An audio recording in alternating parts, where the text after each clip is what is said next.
कक्षा 3 की छात्रा प्लेटफॉर्म पर सो रही थी। एक दरिंदे ने उसको उठाया। उठाने के बाद में उसको जंगल की तरफ ले गया, रेप किया और उसकी हत्या कर दी। आज उसी हत्यारोपी का पुलिस ने एनकाउंटर कर दिया। एनकाउंटर में 50,000 का इनामी था जो मारा गया है। क्या अपडेट्स हैं इसमें, मैं जानने का प्रयास करता हूं। बुलंदशहर के एसएसपी दिनेश कुमार सिंह साहब मेरे साथ हैं। सर देखिए, रात को हमारी चेकिंग चल रही थी। ये हमारा बुलंदशहर और गुलावटी कांवड़ मार्ग भी था। उसी दौरान एक इंटेलिजेंस इनपुट पे पुलिस और एक्टिव होती है। 2 मोटरसाइकिल सवार बदमाश गुलावटी रोड पे जाते दिखाई पड़ते हैं। उनको रोका जाना पुलिस चाहती थी। दोनों तरफ से ये घिरता दिखा तो पुलिस पार्टी पे ही फायरिंग कर दिया, जिससे इंस्पेक्टर गुलावटी और इंस्पेक्टर सिकंदराबाद के बुलेट प्रूफ जैकेट पे गोली लगी। स्वाट का प्रभारी सुनील कुमार को गोली लग गई, वो घायल हो गया। कांस्टेबल नरेंद्र को गोली लगी, वो घायल हो गया। पुलिस ने इस हालात को देखते हुए फिर अपना आत्मरक्षार्थ फायरिंग की। उस फायरिंग में उसको वाइटल पार्ट पे गोली लग गई, जो गंभीर रूप से घायल हो गया। उसको तत्काल के नज़दीक के CHC ले आया गया। वहाँ से फर्स्ट एड के बाद डिस्ट्रिक्ट हॉस्पिटल लाया गया, जहाँ उपचार के दौरान इसकी मृत्यु हो गई। जब इसकी पहचान कराई गई तो ये मोनू निकला, जो फतेहपुर जादौन गांव थाना चोला क्षेत्र का रहने वाला है, जिसको पुलिस को तलाश भी चल रही थी पिछले 1 हफ्ते से। और वो लगातार इधर उधर भाग रहा था। ये मोबाइल भी कभी यूज नहीं किया जो इसके बारे में बताया गया था, तो पुलिस के लिए और थोड़ा दुरूह भी हो रहा था। ये 1 तारीख की रात में ककोड़ थाना क्षेत्र के बैर रेलवे स्टेशन पे एक इसने बहुत जघन्य कृत्य किया था। एक 12 साल की बच्ची जो स्टेशन पे पहुंच गई थी ऐसे ही घूमते हुए, और वहाँ पे एक बेंच पे सो गई थी। उसके साथ इसने दुष्कर्म किया और उसके बाद इसने हत्या कर दी उसकी।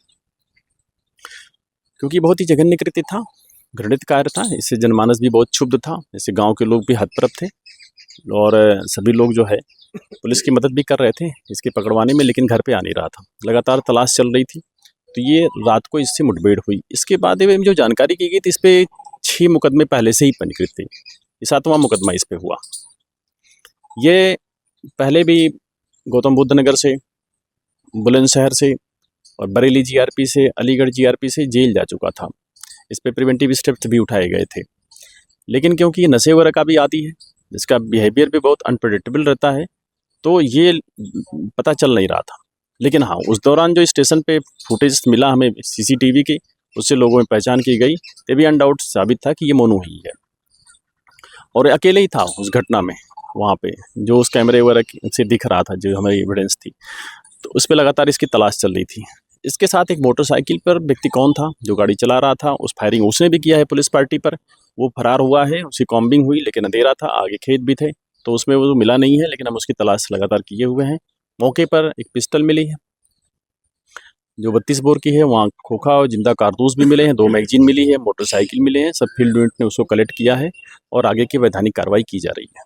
सर, इसमें इस घटना जब ये रेप की घटना हुई थी तो उसमें आपकी एक बाइट आई थी, उसमें आपने ये कहा था कि जिस अंदाज में अपराध हुआ है अपराधी को उसी अंदाज में सजा दी जाएगी। तो क्या ये चुनौती मानी जाए ऐसे अपराधियों के लिए, बदमाशों के लिए, कि इस तरह का अगर कोई कृत्य करेगा तो भविष्य में उसी के साथ सख्ती से पुलिस पेश आएगी? देखिए, क्योंकि घटना ही ऐसी थी, घटना का नेचर ही ऐसा था कि बच्ची अबोध थी, कुछ मंदित बुद्धि भी थी उसकी, जो गांव से पता चला। पारिवारिक पृष्ठभूमि भी ऐसी थी, देख करके मन बहुत क्षुब्ध हुआ। सभी लोग बहुत दुखी हुए, और ये इसकी बहुत सरगर्मी से तलाश थी। इसके विरुद्ध कठोर वैधानिक कार्रवाई की जाएगी। सारी अच्छे से साक्ष्य संकलन की भी कार्रवाई की जा रही थी। हमने फॉरेंसिक साक्ष्य भी वहाँ पे काफ़ी इकट्ठा किया। खुद मैंने 2 बार घटनास्थल पे गया। लगातार कई टीमें इसमें काम भी कर रही थी। तो इसका एक कृत्य ही ऐसा था जो बहुत ही समाज के लिए घृणित था, और इसीलिए इस पे मेरे स्तर से 25,000 का इनाम था। DIG साहब ने उस पर 50,000 रुपये का इनाम किया। हमारी कई टीमें इसमें लगी हुई थी। रात को जब इसकी गिरफ्तारी का प्रयास हुआ तो ये पुलिस पे भी फायरिंग किया। पहले भी आम सेट में जेल जा चुका है, और ये लगातार फायरिंग करता रहा। करीब 12-13 राउंड फायरिंग हुई उस तरफ से, तो पुलिस को आत्मरक्षार्थ फिर फायरिंग करनी पड़ी, और उसमें एक इसके वाइटल पार्ट पे लगी, और जिसमें गंभीर रूप से घायल हुआ, जिसमें उपचार के दौरान इसकी डेथ हो गई।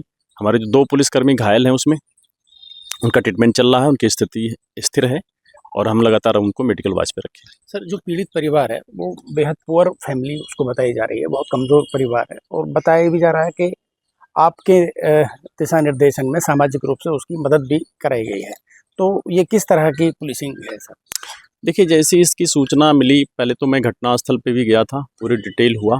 फिर जब मैं थोड़ी देर बाद जाकर के बच्ची की पहचान हो पाई थी, क्योंकि उसमें दुर्भाग्यपूर्ण ये भी था कि लगभग 24 घंटा हो चुका था, परिवार ने किसी को सूचना नहीं दी थी, किसी पुलिस को सूचना नहीं हुई थी, 112 भी कॉल नहीं हुई थी। तो जब डेड बॉडी मिली, उसके बाद हमने शिनाख्त कराया। फिर दोबारा हम और डीएम साहब भी गए, घर पे गए थे, जो वहाँ पे देखे थे, तो परिवार की स्थिति काफ़ी आर्थिक रूप से भी दयनीय थी, सामाजिक रूप से भी थी, और वहाँ सभी लोग जो थे वो काफ़ी क्षुब्ध थे। सभी लोगों ने जो यथासंभव सामाजिक रूप से जो हो पाया, हम लोग भी उनकी मदद पहुँचाए। जो विधिक तरीके से प्रावधान थे वो सारे फॉलो किए गए। उसे हम लोगों ने प्रक्रिया में थे, रानी लक्ष्मीबाई सम्मान कोष से परिवार को जो अनुमन्य धनराशि है वो उपलब्ध कराई जाएगी, दिलवाई जाएगी। उसकी प्रोसेस भी कंटिन्यू है और जल्दी हो जाएगा, क्योंकि ये एक घृणित अपराध था, जघन्य अपराध था।